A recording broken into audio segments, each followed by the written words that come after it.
but yeah, basically BOF have been like heavily covering the fact that Hedi Slimane is like leaving Celine. So they've had two big articles that I can remember. One was like called "The Other Side of Celine," where they talk about reasons why Hedi Slimane is leaving Celine.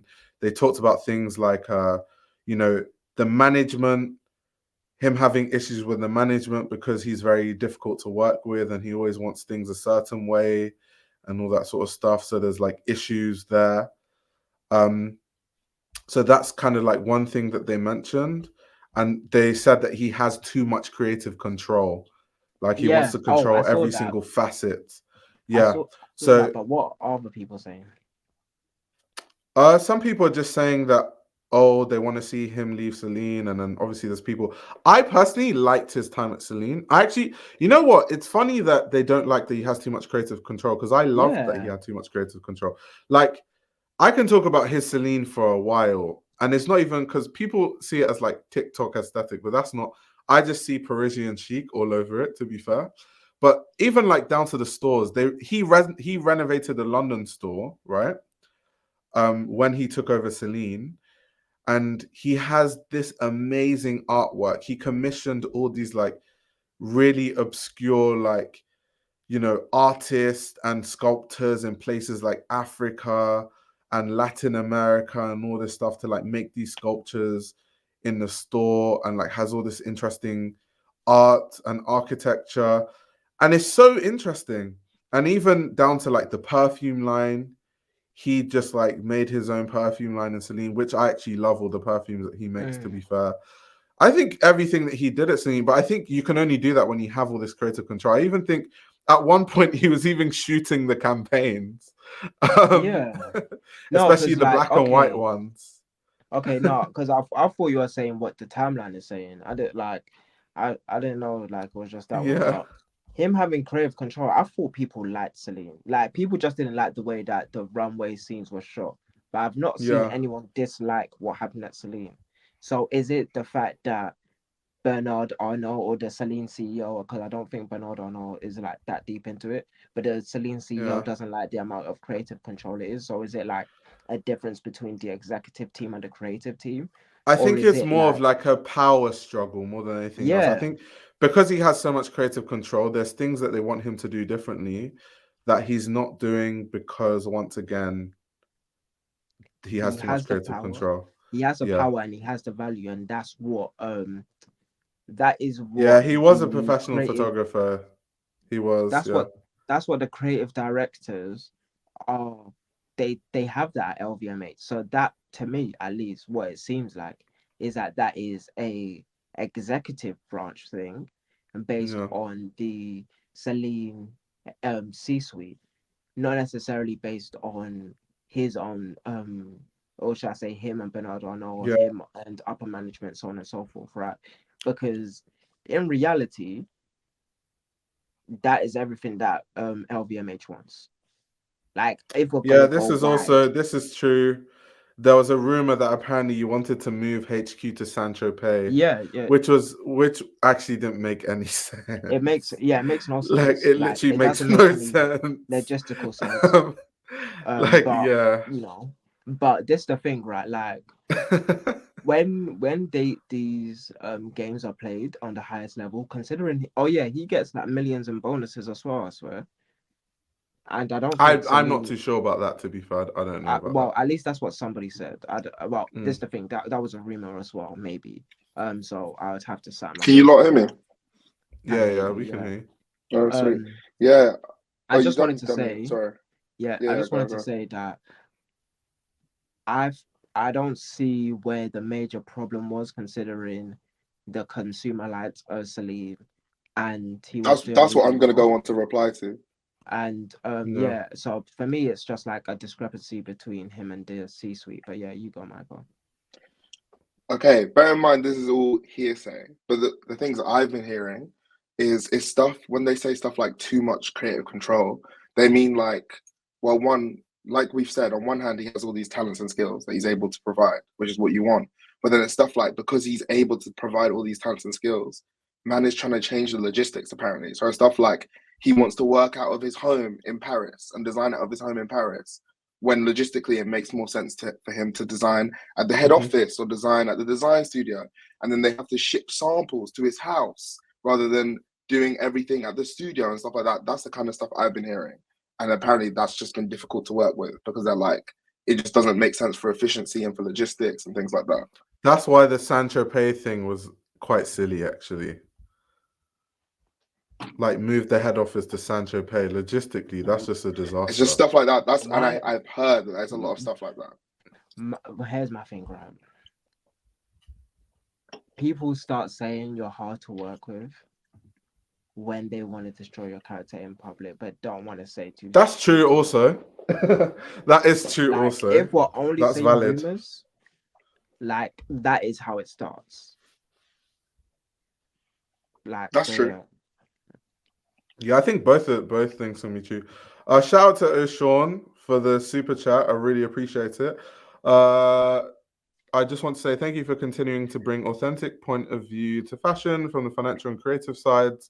Also, FYI, America's in a recession. I live in Cali and I'm a 30-year-old millennial and it's tough. Yeah, it's tough out here in these times. It's crazy. I mean, you live in Cali though, so like Cali is expensive. Like, whoa. Cali is like, yeah. I thought London was expensive till I started going to America, traveling to America, and I went to places like LA and New York, and I was like, oh wow, London is all of a sudden affordable, even though it's still not. But compared to like Cali and yeah, it's insane. So I can only imagine. I think his fans are fans of his stuff, will follow him wherever he goes because of the consistency also. Yeah, true. There is like an aesthetic consistency, like even like the teddy bombers that he did at Saint Laurent, he like brought them to Celine. Like in most of the things that he did at Saint Laurent, he like brought them the boots, he brought them to Celine. Like even the whole themes of like the whole rock and roll vibe is the same thing. Did we not give enough credit to Hedi Slimane? Or Yeah, perhaps I think he's done it 3 times now, and it's kind of like, yeah. But like I said, Honestly. I like what he did. He had those few TikToky collections that are a bit strange, but yeah, for the most part, what I've seen is just this like Parisian chic meets rock and roll aesthetic. Like that's all Yeah. I've seen him do at Celine. It's more of like it's like an older Paris lady mixed with the Saint Laurent that he was doing before. Merge that together. That's his Celine. So yeah, like my stuff is like when the creative director is doing really well, which is why I don't get when people chat about MGC, right? It's because when the creative director is doing really well, like you want them to be as happy as possible. Obviously, if you're overdoing it, you're overdoing it, right? But yeah, in general, him like taking ownership of it shows that there can be a cohesion in the brand and it can be very, very successful underneath him. And if you pay him the right amount, let's say, or you give certain demands or like he's able to compromise, yeah, then there's value in that. Like that's MGC, that's Kim Jones, that's JW Anderson. Hopefully that's Eddie, but you know what I'm saying. Yeah, I'm gonna because I found one of the articles that BOF did on Hedi Slimane at Celine. So this is one of them, for example. Can Celine work without Hedi Slimane? After growing the brand's annual sales to nearly 2.5 billion euros, the star designer has been locked in a thorny contract negotiation with the owner of LVMH that could lead to his exit, sources say. BOF breaks down what Slimane brought to Celine and what his departure could mean. So this is like a really good article to read. We could read through it if you want. Go on then. Okay. Says Paris, 4 months. Celine designer Hedi Slimane has been engaged in a thorny contract negotiation with the owner of LVMH that could lead to the designer's departure from the brand. Sources familiar with the matter say, since LVMH chairman Bernard Arnault installed Slimane 6 years ago, the star designer has transformed Celine, launching menswear, leaning into his trademark skinny silhouette, perfume, and most recently beauty. In addition to reconnecting its womenswear image to the house's historic identity as a purveyor of leather goods that incarnate Parisian bourgeois style. At first, sales dropped as Slimane pivoted sharply away from predecessor Phoebe Philo's minimalist arty look. But since the pandemic, Celine's business has surged to record highs. While owner LVMH does not regularly disclose sales for individual brands, Celine's revenue surpassed 2 billion euros in 2023, the company told investors in January. The brand's full-year results were likely closer to 2.5 billion euros, meaning it had surpassed Fendi to become LVMH's third largest fashion label, behind only Louis Vuitton and Dior, according to HSBC. Despite the strong results, sources say Slimane might be on the way out, adding credence to a recent report by Miss Tweed saying Slimane is set to leave the brand. Representatives for LVMH and Celine declined to comment. So before we read on, what do you guys think about that bit? That's very interesting.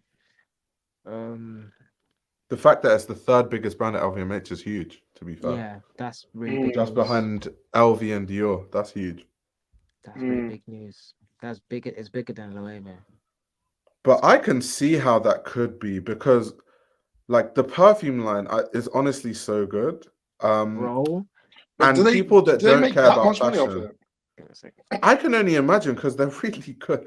Like I No, have, they're good. But I don't know that many people outside of fashion that buy into it. Me That personally. buy into what? Sorry, the perfume. what the perfume. I think a lot Yeah. of people buy into the perfume. Like on YouTube, Outside of like on fashion. perfume. Yeah, like I follow the perfume side of YouTube, and a lot of them talk about the Celine fragrances, especially nightclubbing, Reptile. Okay, they don't talk about Parade as much. Black Tie, they talk about Black Tie a lot. All right. So Those now- fragrances in the fragrance community, they're huge. all right, let me get my YouTuber on real quick. Oh yeah, I have them actually. Funny enough, I have them. I are going frag head mode. Yeah, bro, But for real. listen, Black Tie. Hey, I'm a is frag probably- head. What can I say? Black Tie is easily one of my favorite fragrances. I've smelled. Black Tie is Black Tie's the one that's quite sweet, right?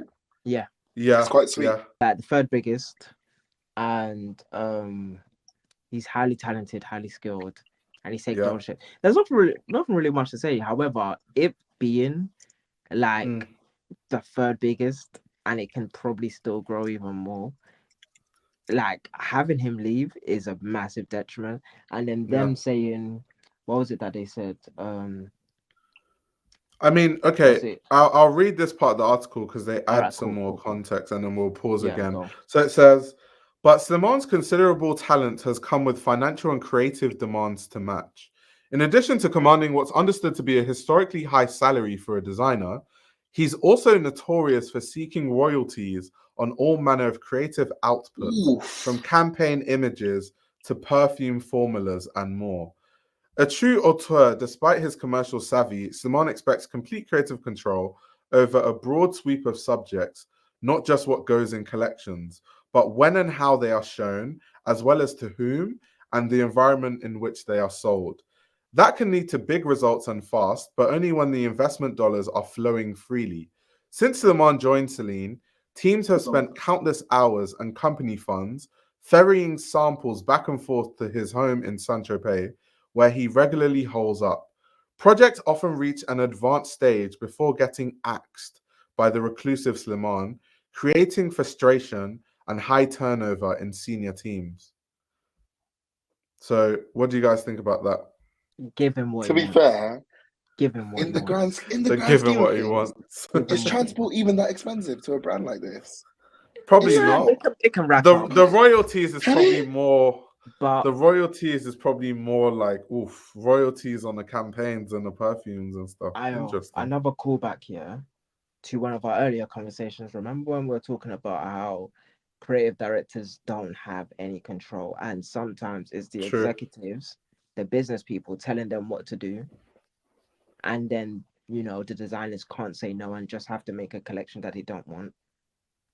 And then now we have Hedi asking for creative control to STFU and to let me do my thing. Yep. I can see how that can cause some friction between the executive side of Celine and him. Now, Especially I don't. because he said Mhm. STFU and he's actually pulling in numbers. He actually can back it up. I Listen, mean, he can. Look at the there's numbers. Yeah, I nothing think worse that 4.5 than that billion means creative. more. euros.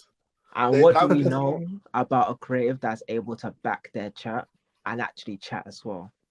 Yep. Listen, But giving what I me don't money. understand is if man's making you money, like why do you want to cut him? Because he's Um, making too much money for himself, maybe. Because obviously, most brands don't have, or I don't think any other brand has a creative director that's, kind of helping to create fragrance lines for a house. mhm. Normally, the All I'm saying is perfume though, and the brand, they're so separate. Like Dior, what MGC and Kim Jones are doing versus Dior fragrances, they're so far apart. Whereas like Celine, you have Hedi Slimane like literally curating his own fragrances and then collecting royalties on the sales of them, which is good for him, to be fair, for negotiating that, by the way. I will say what he's doing would be unprecedented if they get that down in ink. And Mm. if he does do that, then it will set a new precedent for what designers are supposed to be I just think and what I creative I directors don't are know. I supposed to just be. think if they did drop him and then their sales dropped for 4 quarters, 8 quarters, it's like, well, what did we do this all for? Mm. Because obviously, if they drop him, they now have to get a new creative director in. Let's say that takes 2 quarters. Then we have to adjust to the creative like change. That's another 2 quarters minimum, unless they brought in Yeah. some mega star, which I mean they could, but I don't see it happening. They Do wouldn't. you know what I mean? Yeah, Like I don't know. It just Caleb, doesn't I'm seem I'm worth. with you. Caleb, I'm with you. That's literally why they hired him. These brands make no sense. They knew he would come and do things his own way. If they fire Adisaman or he leaves, it's going to be a carrying moment. I promise you. It's going to be like they think they can do better with someone else and then it flops. That's They literally what's can't. going to happen. I'll be so real. They That's can't. literally what's going to happen. And I'll be even realer and say I didn't expect this. I didn't expect him to be doing this well at Celine, fairly. I This is liked his actually work at Celine. true. LALC, because sometimes these things, it's not even about the efficiency of the brand, it's about politics. And Yeah, yeah, the CEO must be mad that he has so much power because obviously it leaves less room for the CEO to operate if Adi is involved in everything. Exactly. And getting paid for everything, involved in everything, and yeah. getting Exactly. paid And for collecting everything. The royalties too. the getting paid for everything is a different scenario though. However, That's bonkers. like because getting royalties versus getting paid is two different things because they could give him the equivalent. However, he wants possibly Well, he has perpetuity both because in this article they just said that he's demanding one of the demands. highest salaries No, but for this the thing, a right? designer. You can demand a salary that's mad high, but that's still a salary. Now Mm, imagine you were working at Vogue magazine and you were like, "Yo, I want 1p for every Vogue sold." yeah. But That what's sets a new interesting is precedent. what I find interesting is the words they use. Scroll up. I swear they said he gets royalties on campaigns. What does that Yeah. actually mean? What So does that Let me see. mean? Let me see. photographers Let me see. It license their says, images out. Okay, go. let's see. So yeah, Um, photographers license their images out, and then if you have like usage rights on them, then then you get But that would royalties from yeah, imply that. that so he it owns the says images, not Celine, he's also doesn't it? notorious for seeking Probably some of royalties them. on all manner of creative output, from campaign images to perfume formulas and more. So there's This even guy, other stuff too on top I of want that. to interview this guy, man. Every time, the more I read, I'm a like I fan of didn't Adi. Well, I already wait. was, but like he's playing chess, not checkers. Is this true? Is my first thing. Is this true, or is this what people are speculating? Because the I mean, language is quite particular. I Into mean, it's teetering. I'm not being biased, but from what I know, working at BOF versus other magazines I've worked at, their research process before an article comes out is really rigorous. So I can imagine they have a strong source. And Damn. don't forget, LVMH owns BOF. So they can get inside information too. Just saying. I just want to say that the language is teetering though. The language is a bit. The language is a bit mad. It almost reads slightly hit piecery, I will say. Like the wording is leaning slightly on hit piecery, but I personally think he's playing chess, not checkers. You know, I respect everything that you have to say about BOF. I'm just saying that the language that they're using here, just like I can smell it. I can too. I can just smell it, and it don't smell like it's they're trying to do the best. But yeah, because words matter, right? If you say someone demands this and royalties, and if it's written that way, it reads like what an unreasonable person asking for too much, right?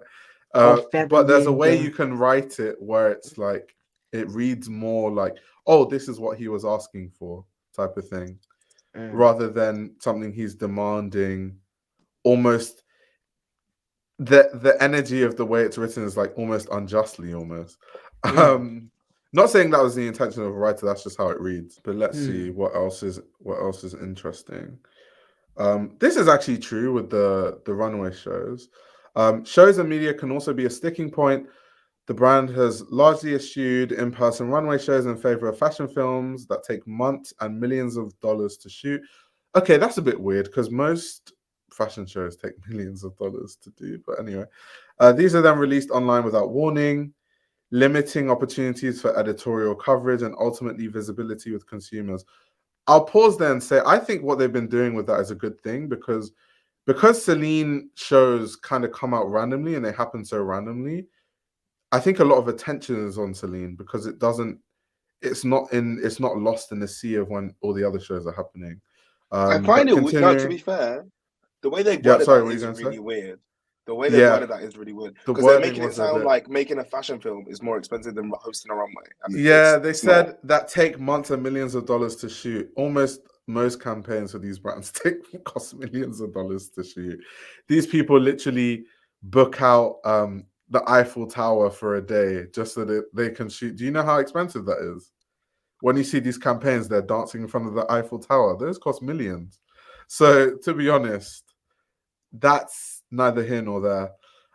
He said, when Slimane does stage an in-person show, influential guests are often absent, in addition to favoring off-calendar presentations at moments when editors and influencers are not around. Since 2021, the brand has outright boycotted Vogue and its sister publications at Condé Nast in protest of the company's cost-cutting move to oust regional editors-in-chief, including his longtime friend and collaborator, Emmanuel Alt, formerly editor-in-chief of Vogue Paris. Yo, shout out to Hedi Slimane. He's standing on business. He said, you're going to axe regional editors, including my friend. I don't want any of the Condé Nast people around. And he's still making money. And to the point where he's built the company to top 3 in the LVMH stable, despite all of that. That's insane. I just want to take note with the way that reads. Yeah, it reads mad though. They're making it seem like, because they're almost making it seem like, I guess to be fair to the other side, I think that obviously you want Condé Nast to cover your shows. Obviously, it's a lot of press you're missing out on. However, I think that adds an air of like mystique to the brand. That's almost good. That's exactly the word I was thinking about. Not every time does a brand need all this press. Like, this is why people love Martin Margiela, because he was like really kind of obscure and kind of like, hard to understand and no one really knows where he is and all that sort of stuff. That adds to the lore of the brand. It's kind of similar in this case where it kind of adds to, especially now that, I found out that it's because they axed and got rid of one of the roles that his friend was in. That's insane. He's like, yeah, I don't care. Condé Nast be damned. To be fair, Hedi Slimane has always had a bad relationship with editors. I remember when Robin Givhan had a bad review for Hedi Slimane when he was still at Saint Laurent, and then he banned her from shows. I think that's also happened to Kathy Horan, and it's also happened to quite a few other journalists actually who are quite you know, quite well known. This YouTube channel runs on your support. If you want to support the channel, you can subscribe to my Patreon. You'll gain access to exclusive content that includes everything from my Patreon podcast, where I give a behind-the-scenes insight into the fashion industry, as well as a fashion book club, where I review my favorite fashion books. You can also check out my fashion ebook, which highlights the best fashion journalists to follow, definitions of common fashion terminology, and how to determine what a good source of fashion information is. The links to everything are in the description below.